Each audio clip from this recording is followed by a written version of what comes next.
Hello guys, SBN online classes में आपका स्वागत है। आज हम एस्किमो जनजाति के बारे में अध्ययन करेंगे। एस्किमो के मूल रूप से है वह अगर अपन देखें तो एस्किमो शब्द का अर्थ होता है, शाब्दिक अर्थ कच्चा मांस खाने वाला आदमी। कच्चा मांस खाने वाला आदमी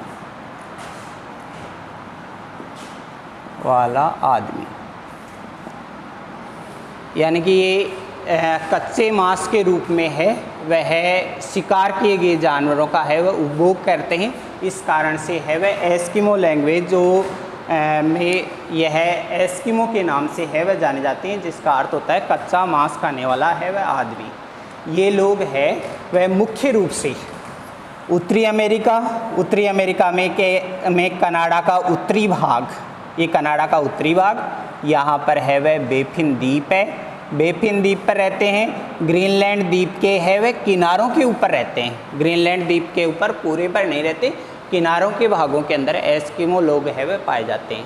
लेकिन कुछ लोग ऐसे होते हैं जो उनके साथ साथ में है वह यूरोपीय देशों के अंदर भी है वह ऐसे भाग पाए जाते हैं, लेकिन इनके नाम है वह अलग अलग पाए जाते हैं।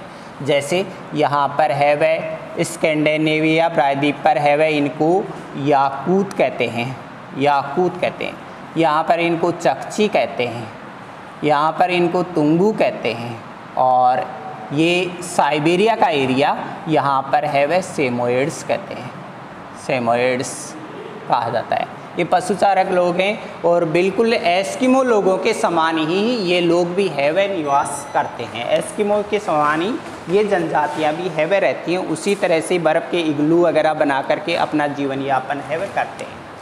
तो फर्स्ट बात आती है एस्किमो के निवास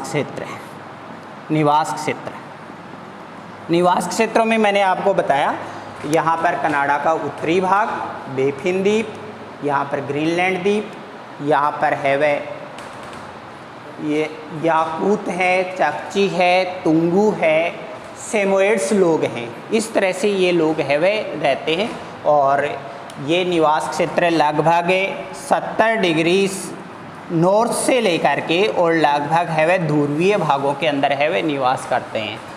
70 डिग्री उत्तरी अक्षांशों के अंदर है वह निवास करते हैं, जिनके अंदर ये टुंड्रा प्रदेश है वह अपनी लैंग्वेज में जाना जाता है। टुंड्रा प्रदेश के अंदर निवास करने वाले लोग है वह पाए जाते हैं, बर्फीले भागों में रहते हैं और प्रकृति के साथ में काफ़ी अनूठा है वह इन्होंने समायोजन कर रखा है। इस समायोजन के आधार पर है वह ये लोग प्रकृति को बिना कोई नुकसान पहुंचाए उसके साथ समायोजन करके और उसके साथ एडजस्टमेंट करके है वह रहते हैं। इस तरह से एस्किमो जनजाति के लोग है वह निवास करते हैं। दूसरा रूप है इनका भौगोलिक वातावरण।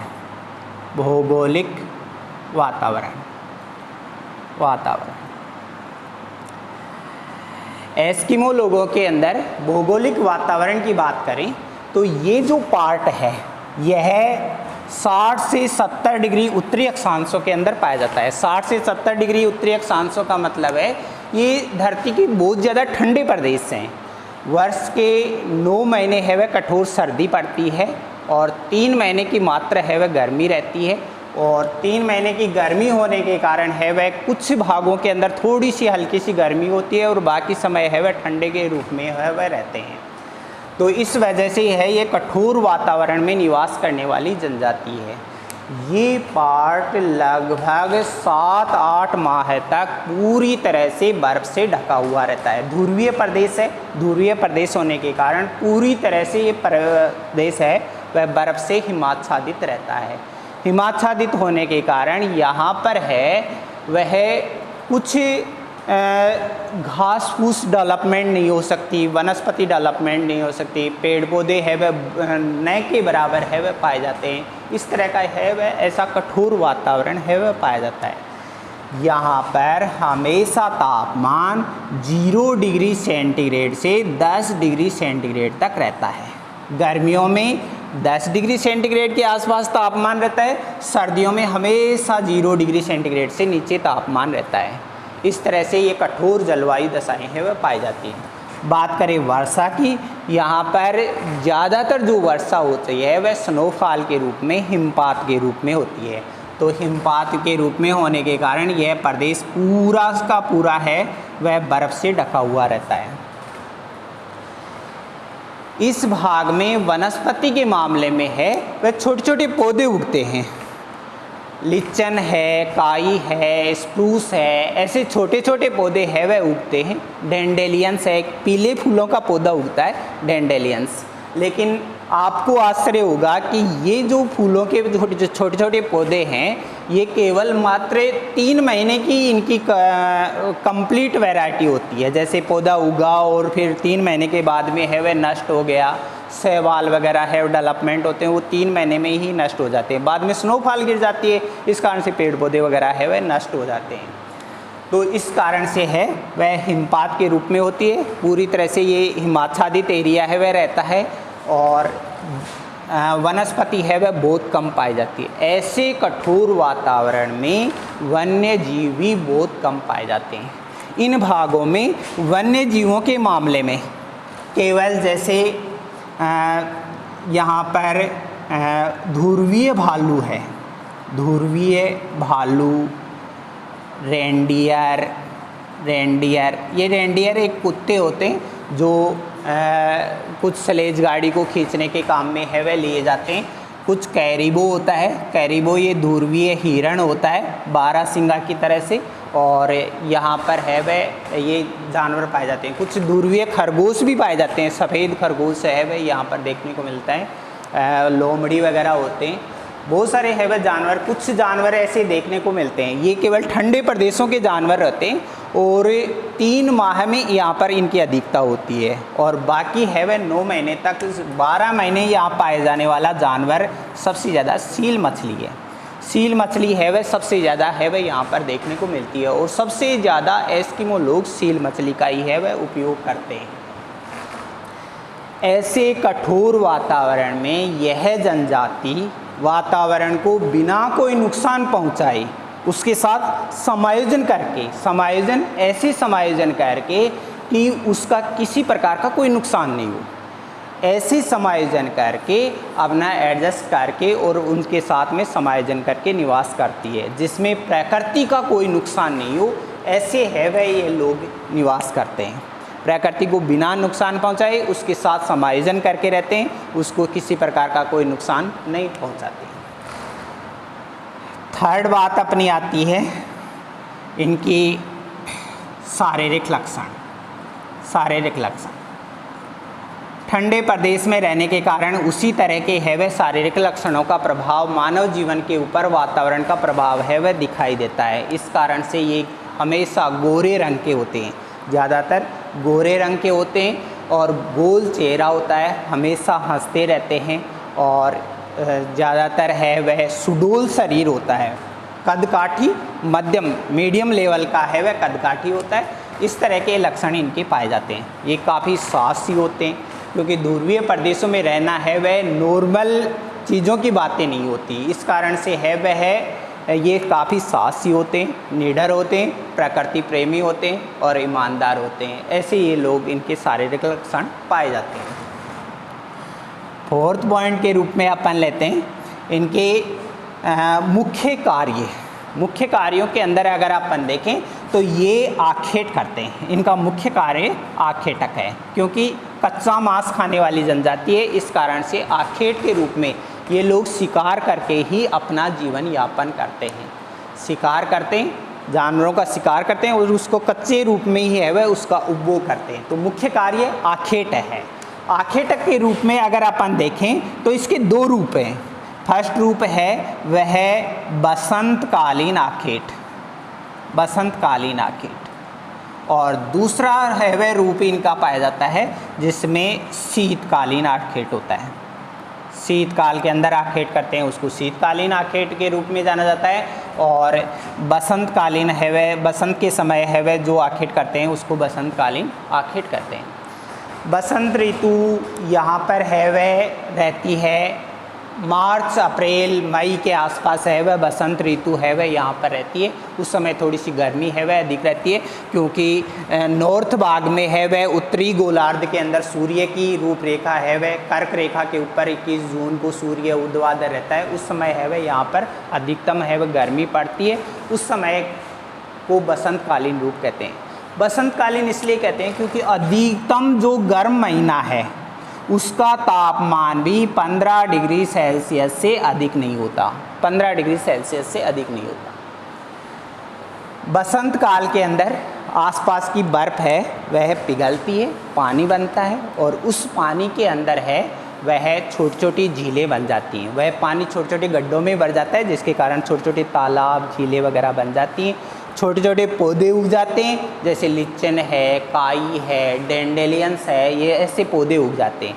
अब इनको खाने के लिए रेनडियर वगैरह आ जाते हैं, रेनडियर आ जाते हैं, उनके पीछे पीछे लोमड़ी, खरगोश है, इस तरह के है वह जानवर आ जाते हैं। इनके भी शिकारी जानवर जैसे ध्रुवीय भालू भी है वह इन भागों में है वह आसानी से आ जाता है।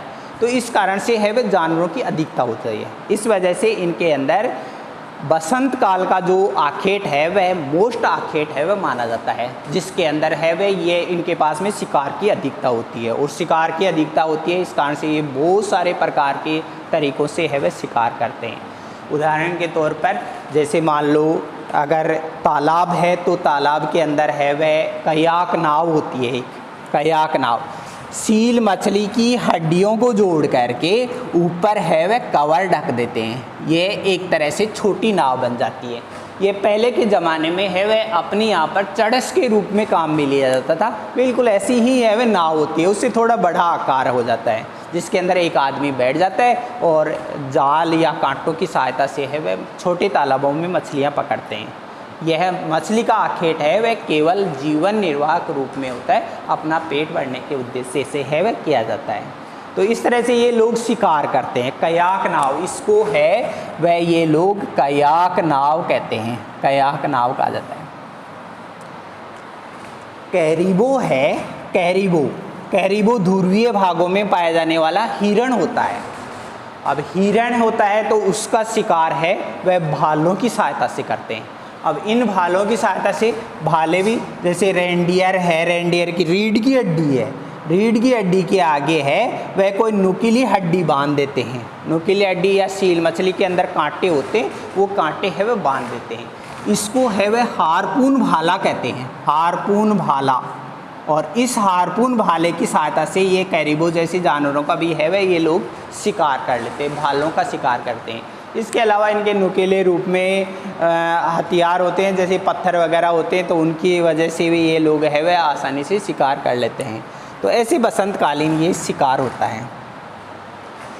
दूसरा जो शिकार का तरीका है वह शीतकालीन शिकार। शीतकालीन शिकार के अंदर थोड़ी प्रॉब्लम इनके सामने क्रिएट इसलिए होती है क्योंकि जैसे ही इन भागों में बर्फ़ से आच्छादित एरिया होता है, तो बर्फ़ से आच्छादित होने के कारण जो ये जानवर हैं, ये सारे के सारे है वह उत्तरी भागों में बर्फ़ गिरने के कारण दक्षिण की ओर खिसक जाते हैं, दक्षिण की ओर खिसक जाते हैं। इस कारण से इन भागों में चारों तरफ है वह स्नोफॉल होता है, हिमाच्छादित बर्फ़ से ढक जाते हैं। बर्फ़ से ढके होने के कारण है वह यहाँ पर है जानवरों का अभाव हो जाता है। जानवरों का अभाव होने से इनके सामने है वह शिकार का संकट आता है। शिकार का इस संकट को दूर करने के लिए भी इनके सामने है वह एक ही ऑप्शन मात्र रहता है, केवल मात्र सील मछली। ये तालाब को छोड़ करके जा नहीं सकती, इस कारण से इनके अंदर तालाबों झीलों के अंदर है वह सील मछलियाँ होती हैं। अब ये सील मछलियाँ भी जिस तरह से मान लो ये झील है, अब झील के अंदर पानी भरा हुआ है, बर्फ़ बनती है तो बर्फ़ सबसे पहले झील ऊपर से जमना शुरू होती है।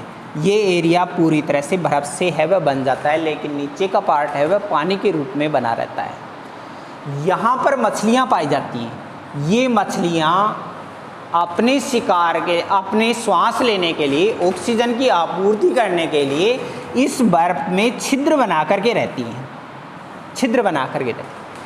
एस्किमो के जो कुत्ते होते हैं, रेनडियर कुत्ते, इन छिद्रों को आसानी से ढूंढ लेते हैं और ढूंढ लेते हैं तो इनके पास में है वह, जैसे मान लो कोई एस्किमो है, वह यहाँ पर है, वह बैठ करके हारपून भाला लेकर के यहाँ पर बैठा रहता है, यहाँ पर है वह बैठ जाता है। और कोई एक रीढ़ जो हड्डी का टुकड़ा है वह है इसके अंदर डाल करके रखता है, छेद में हड्डी का टुकड़ा डाल देता है, हारपून भाला लेकर के, और ये घंटों प्रतीक्षा करता रहता है। जैसे ही सील मछली श्वास लेने के लिए इन भागों में आती है तो वह आसानी से है वह उसके ऊपर वार कर देता है, तो हारपून भाले से उसका शिकार कर लेता है, फिर बर्फ़ हटा करके और शिकार को है वह बाहर निकाल लेता है। यह जो शिकार करने की पद्धति है इसको बोलते हैं ये लोग माउपोक पद्धति। माउपोक, इसका अर्थ होता है प्रतीक्षा करना। प्रतीक्षा करना कहने का अर्थ ये है कि एक एस्किमो है वह घंटों प्रतीक्षा करता रहता है, हारपून भाला लेकर के घंटों प्रतीक्षा करता रहता है। उसको ये एहसास होता है कि कब है वह सील मछली है वह बाहर आए, और सील मछली है वह वहाँ पर 1 घंटे में भी आ सकती है, 2 घंटे में भी आ सकती है, लेट भी आ सकती है। इस कारण से घंटों प्रतीक्षा करना पड़ता है। इस वजह से इस पद्धति को ये लोग माउपोक कहते हैं, और माउपोक पद्धति का अर्थ होता है प्रतीक्षा करना। आजकल है वह ये भी, इसमें भी नए नए शिकार के तरीके अपनाने लगे, और इस वजह से एक नई पद्धति इन्होंने डेवलपमेंट की जिसका नाम है इतुरपोक कहा जाता है। इतुरपोक यह नई पद्धति है। इसमें क्या होता है कि जैसे मान लो ये झील है, अब इस झील के ऊपर यहाँ पर एस्किमो बैठा है, तो दूसरा जो एस्किमो है, एक आदमी तो यहाँ पर बैठ करके और भाला लेकर के बैठा रहेगा, दूसरा आदमी इसके चारों ओर की बर्फ को इस तरह से ठोकेगा, बजाएगा, जिसके कारण अगर आसपास में कोई मछली है तो डर करके पहले वाले के पास पहुंच जाती है। इस कारण से ये उसका आसानी से शिकार कर लेता है, और सील मछली का वो आसानी से शिकार हो जाता है। तो यहाँ पर इसकी संभावना बढ़ जाती है, यानी कि यह इतुरपोक पद्धति है वह नवीन पद्धति है, इनकी नवीन पद्धति है वह इतुरपोक पद्धति है। बोर्ड परीक्षा में कई बार पूछा गया माउपोक पद्धति किसे कहते हैं। माउपोक पद्धति एस्किमो के द्वारा सील मछली का शिकार किए जाने, हारपून भाले की सहायता से सील मछली का शिकार किए जाने की पद्धति है, जिसका अर्थ होता है प्रतीक्षा करना। इस तरह से ये लोग आखेट करने का है वह कार्य करते हैं, आखेटक रूप है। नेक्स्ट जो अपना टॉपिक है वह है इनका रहन सहन। रहन सहन की बात जहाँ पर आती है वह इनकी बात आती है वेशभूषा की। वेशभूषा, ये ड्रेस क्या पहनते हैं। ड्रेस के अंदर जैसे कि सर्वविदित है कि ये प्रदेश बिल्कुल ठंडा है, इस कारण से इनके कपड़े सिर से लेकर के पैर तक ढके हुए रहते हैं, और ढके हुए होने के कारण ये लोग ज़्यादातर चमड़े के वस्त्र बनाते हैं या समूरदार वस्त्र पहनते हैं। समूरदार, भालू के बड़े बड़े बाल आते हैं, तो ऐसे कपड़े तैयार करते हैं बालों से, जिसके कारण है वह सर्दी बहुत कम लगती है। तो ऐसे ये सिर से पाँव तक है वह ढके हुए वस्त्र पहनते हैं, और पूरा शरीर है वह इनका ढका हुआ रहता है।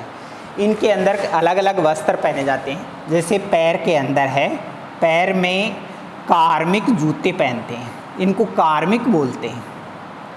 जूते पहनते हैं, चमड़े के जूते होते हैं, बड़े जूते जो बड़े पाँव तक है वह ढके हुए रहते हैं, जिसके कारण है वह इन भागों में सर्दी नहीं लगे, तो इनको कार्मिक जूते कहा जाता है। ये चमड़े के जूते होते हैं, चमड़े के जूते पहनते हैं, जिनको कार्मिक के नाम से है वह पुकारते हैं। ये अपनी लैंग्वेज में है वह इनको कार्मिक कहते हैं। दूसरा रूप है वह शरीर के ऊपर लंबा चोगा पहनते हैं। लंबा चोगा पहनते हैं, चोगा का नाम है वह ये लोग अनोहाक कहते हैं, अनोहाक। और इसके नीचे है वह एक बनियान जैसा वस्त्र पहनते हैं, जिसको तिमियाक कहते हैं। बनियान पहनते हैं, अंडरगारमेंट्स के रूप में बनियान पहनी जाती है, जिसको ये लोग है वह तिमियाक कहा जाता है, तिमियाक कहते हैं। ऐसे ये वस्त्र पहनते हैं। सिर के ऊपर है वह चमड़े की बनी हुई है वह समूरदार बालों वाली टोपी रखते हैं, और ज़्यादातर शरीर है वह इनका वस्त्रों से ढका हुआ रहता है। नेक्स्ट अपना टॉपिक है वह बात करते हैं, जिसके अंदर इनके आवास। रहन सहन। आवास के अंदर बात करें तो ये लोग है वह इग्लू बनाते हैं, बर्फ़ का घर बनाते हैं, बर्फ़ की संरचना बनाते हैं और उसी का है वह घर बना करके ये लोग निवास करते हैं। एक इग्लू की ऊंचाई लगभग 2 मीटर तक होती है। यह अपने जिस तरह से गुंबदाकार है वह रूप होता है, इग्लू की संरचना भी एक विशेष है वह महत्व रखती है। ये ऊपर से है वह बर्फ़ की सिल्लियों को काट करके और इससे गुंबदाकार रूप में है वह घर बनाते हैं, गुंबद नुमा घर बनाते हैं। ये इस तरह से है वह इनकी जो बर्फ़ की सिल्लियाँ हैं वह सेट करके रखते हैं, जिसको है वह इग्लू कहा जाता है। इसका दरवाज़ा बहुत ही छोटा रहता है, जिसके अंदर ये लोग रेंकर है वह प्रवेश करते हैं। रेंकर इसलिए प्रवेश करते हैं क्योंकि इन भागों में ठंडे प्रदेश हैं। ठंडे प्रदेश होने के कारण दरवाजे के लिए खिड़कियां कहाँ से आई, उसके लिए लकड़ी कहाँ से आई, दरवाजे के लिए लकड़ी कहाँ से यूज में लिया जाए। इस कारण से ये लोग ओपन ही है वह रहता है, और ओपन रहता है तो कोई शिकारी जानवर प्रवेश नहीं कर जाए, इस कारण से वो दरवाज़ा बिल्कुल छोटा रखते हैं। इसके ऊपर यहाँ पर जैसे अपन लोग पत्थर रखते हैं, गेट के ऊपर बड़ा पत्थर रखते हैं ताकि छत है वह उसके ऊपर टिकी रहे। ये लोग हड्डियाँ रखते हैं, इन हड्डियों का ढांचा होता है, हड्डियों का ढांचा बनाते हैं और इसको है ये लोग कार्मक कहते हैं। अब ये यहाँ पर भी कंफ्यूज करने वाली चीज़ होती है। कार्मिक होता है वह जूते के रूप में होता है, कार्मक होता है वह इग्लू के दरवाजे के ऊपर बनाया गया इनका ढांचा होता है, जो हड्डियों की सहायता से है वह बनाया जाता है। इग्लू की ऊंचाई 2 मीटर तक रखी जाती है, लगभग 2 मीटर।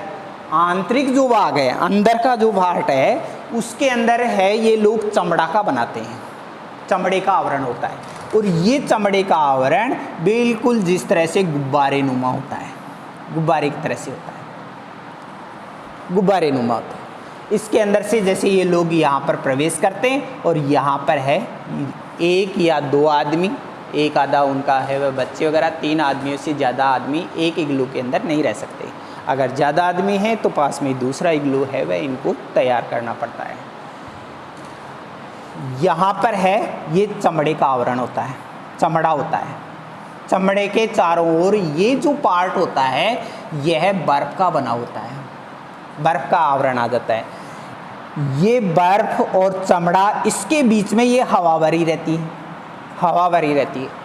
इस हवा के कारण हवा तापमान की कुचालक होती है, कुचालक होने के कारण ये जो पार्ट है वह इससे स्पर्श नहीं कर पाता, और स्पर्श नहीं कर पाता इस कारण से ये लोग जीवित रहते हैं। यहाँ पर तापमान उतना ज़्यादा कम नहीं हो पाता जितना अपन हम लोग इस तरह से महसूस करते हैं कि बर्फ़ का ही घर है तो वो कैसे जीवित रहते होंगे। इन दोनों के बीच में ये हवा का रूप आने के कारण हवा तापमान की कुचालक होती है, जिसके कारण उनका तापमान बना रहता है, अंदर का जो तापमान वह बना रहता है और ये लोग है वह जीवित रह पाते हैं। फिर भी है वह यहाँ पर अगर तापमान की कमी पड़ती है तो ये सील मछली की चर्बी जला लेते हैं। सील मछली का जो मांस होता है उसको जलाने के बाद में थोड़ी सी गर्मी है वह पैदा हो जाती है, जिसकी तरह से ये लोग है वह निवास करते हैं। तो ऐसा इनका आवास होता है, इसको इग्लू कहते हैं, बर्फ़ का घर है। काफ़ी रोचक रूप में वर्ल्ड के अंदर है वह ये माना जाता है। छोटे बच्चे भी है वह काफ़ी इसके प्रति अट्रैक्टिव होते हैं। नेक्स्ट अपना जो टॉपिक है वह रूप होता है इनके औजार, औजार या उपकरण, उपकरण, औजार या उपकरण। औजारों के रूप देखा जाए, औजार या उपकरण इनके चीज़ें थी वह ज़्यादातर सीमित रहती हैं, लेकिन ये चीज़ें हैं वह अपने से अलग होते हैं। इस कारण से थोड़ा सा विस्मयकारी है वह आश्चर्यजनक है वह लगता है, और इसी कारण ये रुचिकर भी है वह काफ़ी होते हैं। उपकरणों के अंदर देखा जाए तो फर्स्ट बात होती है कि हारपून भाला होता है, जो रेंडियर कैरिबो होता है ना, कैरिबो की रीढ़ की हड्डी का है वह बना होता है। आगे नुकीली हड्डी वो लगा देते हैं, उसको बांध देते हैं, इसको हारपून भाला है वह कहा जाता है। तो ये हारपून भाला है वह ये तैयार करते हैं। दूसरा इनका उपकरण ये कयाक नाव होती है। हड्डियों को जोड़ते हैं, उसके चारों ओर चमड़े का आवरण बना देते हैं और एक गोल रूप में ये छोटी नाव होती है, एक आदमी इसमें आसानी से बैठ सकता है। तीसरा जो रूप इनका आता है वह सलेज गाड़ी होती है। सलेज गाड़ी ये लोग है वह इस तरह से हड्डियों को जोड़ते हैं और इसको है वह चमड़े से ढक देते हैं, चमड़े से ढक देते हैं। फिर है वह चमड़े की रस्सियाँ बांधते हैं और इन रस्सियों को है वह रेंडियर जो कुत्ते होते हैं, इनके रेंडियर कुत्ते होते हैं वह खींचते हैं। रेंडियर कुत्ते होते हैं वह खींचने का काम करते हैं, जो इनके शिकार में भी है वह सहायता करते हैं। तो यह गाड़ी इनकी सलेज गाड़ी कहलाती है। सलेज गाड़ी बोर्ड के अंदर, बोर्ड क्लासेज के अंदर पिछली परीक्षाओं में कई बार पूछा गया कि सलेज गाड़ी है वह किसे कहते हैं। एस्किमो के द्वारा उपयोग में ली जाने वाली गाड़ी जिसको है वह सलेज गाड़ी के नाम से जाना जाता है। यह हड्डियों व चमड़े से बनी हुई होती है और बर्फ़ पर फिसलती है, बर्फ़ पर फिसलती है। इसके पहिए नहीं होते, रेंडियर कुत्ते होते हैं वह इस सलेज गाड़ी को है वह खींचते हैं। इस तरह से ये सलेज गाड़ी का है वह उपकरण है। इसके अलावा छोटे मोटे जो मछली पकड़ने के जैसे कांटे वगैरह होते हैं, तो इस तरह के है वह कांटे वगैरह भी है वह यूज में लेते हैं। तो इस तरह से इनके रूप है, जो इनके उपकरण वगैरह है, उपकरण और औजार सीमित मात्रा में होते हैं। तो ऐसे ये लोगों के पास में औजारों का रूप में उपयोग में लेते हैं। इनका एक लास्ट रूप होता है इनका वातावरण के साथ में समायोजन, वातावरण समायोजन। वातावरण के साथ में इस जनजाति ने अपूर्व समायोजन कर रखा है। इस जनजाति ने ऐसे कठोर वातावरण में निवास करते हुए वातावरण को बिना नुकसान पहुंचाए उसके साथ एडजस्टमेंट करके रहते हैं। उससे जैसे जीव मिलते हैं उनके साथ में है वह एडजस्ट करके उन्हीं से अपना जीवन यापन करते हैं और इससे वातावरण का किसी प्रकार का कोई नुकसान नहीं होता। जैसे उदाहरण के तौर पर सील मछली का है वह मांस खा लेते हैं, कच्चे रूप में ही है वह ये मांस खा लेते हैं, इस कारण से किसी प्रकार का पोल्यूशन वगैरह है वह नहीं होता। दूसरा, जानवरों का जो चमड़ा होता है उसी से अपने वस्त्र बनाते हैं, उसी से अपने उपकरण बनाते हैं, उसी से अपना आवास बनाते हैं। इस कारण से है वह ये प्रकृति को है वह किसी प्रकार का कोई नुकसान नहीं पहुंचाते। फिर इनके अंदर दूसरी बात ये होती है कि अगर मान लो इन्होंने शिकार थोड़ा ज़्यादा भी कर लेते हैं तो वो बर्फ़ के अंदर दबा देते हैं, जिसके कारण वो फ्रीज का काम करती है और इस वजह से इसका है वह नुकसान नहीं होता। वो दोबारा से भी है वह बाद में भी है वह इसका उपयोग कर सकते हैं। इनके अंदर कभी कभी शीतकाल के अंदर शिकार का अभाव हो जाता है। शिकार का अभाव होने के कारण ये लोग क्या करते हैं, इनके अंदर कई बार भूखमरी की समस्या आ जाती है और भूखमरी की समस्या आ जाती है, इस कारण से इनको आत्महत्याएं करनी पड़ती हैं। आत्महत्या के अंदर जो बुजुर्ग लोग होते हैं, परिवार के बुजुर्ग आदमी, वो है वह सबसे पहले है वह आत्महत्याएं करते हैं। ऐसे के अंदर ये जैसे बर्फीला तूफान होता है तो उसके अंदर कपड़े उतार करके निकल जाते हैं, जिसके कारण उनकी डेथ हो जाती है। तो ऐसे भी रूप इनके अंदर देखने को मिलते हैं। एस्किमो लोगों के अंदर सबसे ज़्यादा सील मछली का महत्व होता है। यह भी बोर्ड परीक्षा के अंदर एक बार है वह पूछा गया कि सील मछली का महत्व इनके बारे में क्या है। सील मछली के चर्बी होती है, उसको है ये खाने के काम में लेते हैं। चर्बी होती है, उसी से इग्लू के अंदर है वह थोड़ा सा जला करके है वह ऊष्मा उत्सर्जित कर लेते हैं, जिसके कारण तापमान इनका बना रहता है। सील मछली के चमड़े से है वह सलेज गाड़ी बनाते हैं। सील मछली के चमड़े से है वह कयाक नाव बनाते हैं। हाँ, सील मछली का उपयोग इनके जीवन में काफ़ी महत्वपूर्ण होता है, जिसके अंदर ये कपड़े बनाते हैं, अपने लिए वस्त्र बनाते हैं, गाड़ी बनाते हैं, कयाक नाव तैयार करते हैं। सील मछली के अंदर छोटे छोटे कांटे होते हैं, इनसे ये लोग सुइयाँ बना लेते हैं और उन सुइयों से अपने वस्त्र है वह सिलने के काम में लिए जाते हैं। तो ऐसे सील मछली इनके जीवन में काफ़ी महत्वपूर्ण उपयोगी जानवर होता है, जीव होता है। और एक लास्ट टॉपिक इसका है वह आ रहा है, जिसके अंदर इनके अंदर वर्तमान समाज, इनका समाज, ये पितृसत्तात्मक होते हैं। पितृसत्तात्मक का अर्थ होता है जिसके अंदर पिता प्रधान होता है, पिता प्रधान होता है। कहने का अर्थ ये है कि इन लोगों के अंदर जो भी है वह परिवार के डिसीजन वगैरह होते हैं वो पिता पर डिपेंड करते हैं। पिता ही है वह शिकार के क्षेत्र वगैरह निश्चित करता है, पिता ही है वह परिवार के नाते संबंधों रिश्तेदारी को है वह निभाता है। इस कारण से ये पितृसत्तात्मक समाज के रूप में है वह जाने जाते हैं। ये बहुविवाही होते हैं। एक एस्किमो के कई पत्नियां होती हैं, एक से अधिक है वह पत्नियां है वह रखी जाती हैं। ऐसा इसलिए भी हो जाता है क्योंकि यहाँ पर है वह मृत्यु दर भी है वह इनकी ज़्यादा होती है, जिसके कारण इनके जीने के भी है वह कम ही है वह अवसर होते हैं। इस वजह से भी है वह इनके अंदर बहुविवाह की है वह प्रथा है वह पाई जाती है। आज दुनिया के अंदर है वह लगभग इनकी संख्या 10,000 संख्या है। 10,000 लोग एस्किमो के रूप में है वह आखेटक के रूप में पाए जाते हैं। आजकल इनकी संख्या घटती जा रही है। घटती इसलिए जा रही है क्योंकि कनाडा और अमेरिका विकसित देश हैं, जिसकी वजह से इन लोगों को सहायता दे रहे हैं और इन लोगों को है वह कुछ सुविधाएं, आधारभूत सुविधाएं जैसे आधुनिक बंदूक वगैरह उपलब्ध करा रहे हैं, जिसके कारण शिकार में इनको आसानी हो जाती है और उनसे मांस है या भालू के फर वगैरह हैं तो वो इकट्ठे करके और बाद में मार्केट के अंदर भी बेच देते हैं। कुछ लोग है वह शहरों में भी आ गए, जिसके कारण है वह मजदूरी करने लग गए और इस वजह से इनकी संख्या निरंतर घटती जा रही है। ठीक है, धन्यवाद।